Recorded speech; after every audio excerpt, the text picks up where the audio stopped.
trying to find space in the freezer. No good. So these red currants, you could use black currants. You could use any soft fruit, and it does actually help when you're doing this if they have been frozen because they break down faster. So I'm not measuring any quantities out. I'm just using what I've got. This is typically what we do with this, and I've just put them into a bucket of some description. And the first thing you do, you just excuse me, you add 2 bottles of the cheapest vodka you can find. Now you can't get any cheaper than this because it's homemade. Because my darling wife and daughters bought me a still for my birthday last year, so I made this myself. So you have 2 bottles, that's 1.5 litres of very cheap vodka, 40% proof. And then for the flavour you add 1 bottle of brandy. Again, very cheap brandy, the cheapest ones you can find. I'm sorry everyone.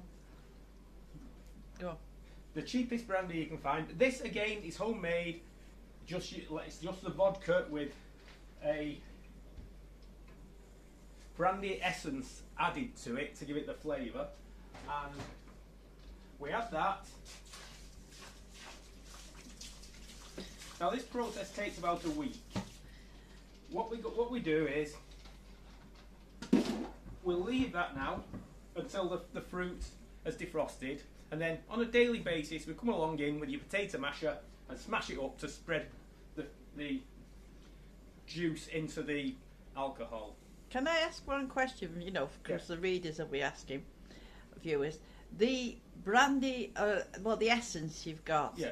It's not cooking essence, is it? No, it's not. It's a very specific essence from a manufacturer. Sold in homebrew shops. So you get it in homebrew shops. Yes, so it's not an essence that you get from, say, a supermarket for food. They may work. I've never tried them.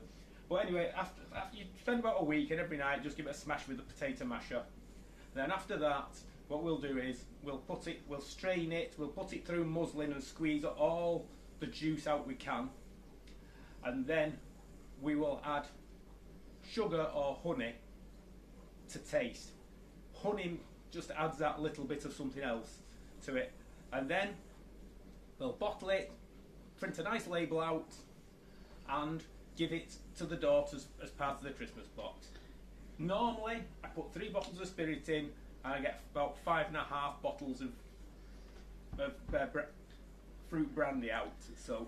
And do you need to store it in anywhere particular? Can it be left in the kitchen, or has it got to go outside when it's cold? It can go anywhere. So it's not temperature controlled or anything? No temperature. It's not even particularly sensitive to rot or anything because you've got the alcohol in it to stop it. You see, we didn't sort the fruit out very well last year, did we? Still got some leaves in it. And as a silly question, as you put your hand in it, it's of the bacteria and everything will all come off. Well, they won't last you 40% alcohol. Oh right, okay. So that's it for now. We'll come back and give you a couple of other views in a bit when we start squeezing the juice out of it. And see you soon. Okay. Hi, you remember I said for about a week you smash your fruit into the brandy mixture every day, which I've been doing with our trusty old potato smasher.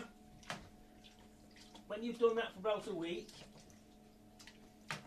we'll go and we'll start to strain it. So I'll do that in a minute. Stop, Polly. Right, having smashed it up for a week, just as a note, it doesn't really matter about disease or anything getting into this, but you might want to just cover it and any holes with tape just so that you don't get flies in it.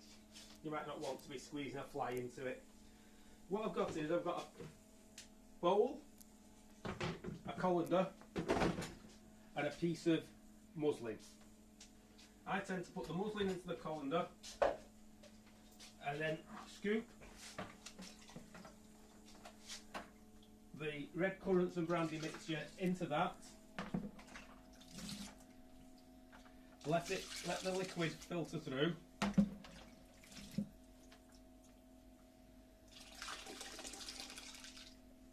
might have to do this in several batches. And then pull the muslin together, pick it up, let that lovely red stuff run through, and then you have to you really do have to give it a right good squeezing to get all the juice out. This takes a little bit of time, so I won't bother you too much with it. But yeah, you really do have to give it a good squeezing to get all the juice out. And by the way, watch your shirt, especially if you're using black currants, because you'll make a right mess of your clothing. So I'll leave it at that for a minute and show you the end product when I've done it. So when I've finished massaging this and squeezing all the juice out.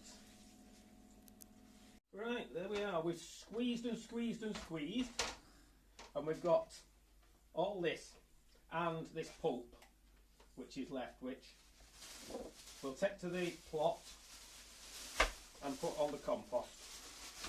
Might as well use it. And then don't wash that with anything else, because it won't do your whites any good. But having done that, and it would be even easier if you happen to be the proud owner and possessor of a fruit press, which I'm not. I'll have to think about building one. We'll now add, we're adding honey, because, and this is just to taste, because the honey seems to give a better flavour than just giving sugar. Doesn't tend to need an awful lot, but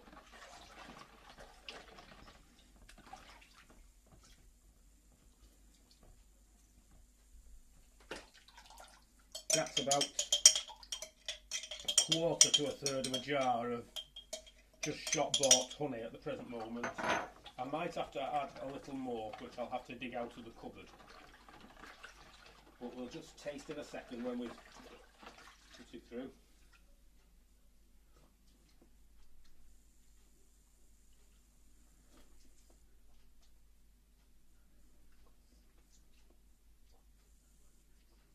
I think that's nice. Not too sweet. You can make it as sweet as you want, but depends who's going to have it. Nice clean bottles, ton dish, and we'll see what we get.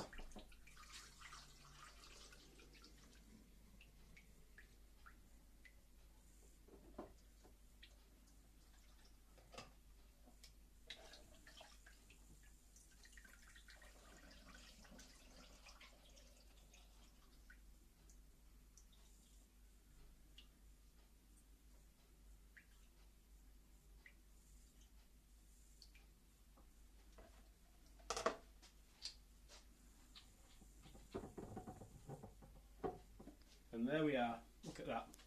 Beautiful.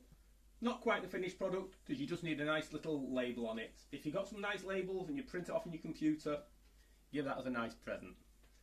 See you later, YouTubers. Bye. Right, there we are. All finished. Only 4.5 bottles this time. Mustn't have been quite as much fruit, or the fruit might not have been as juicy as last time. A simple label added to it. You can get a lot fancier than this, but that's what we've done. Now, I'll say goodbye to you and just say subscribe to Pauline if you like what we've done. Thank you. Goodbye.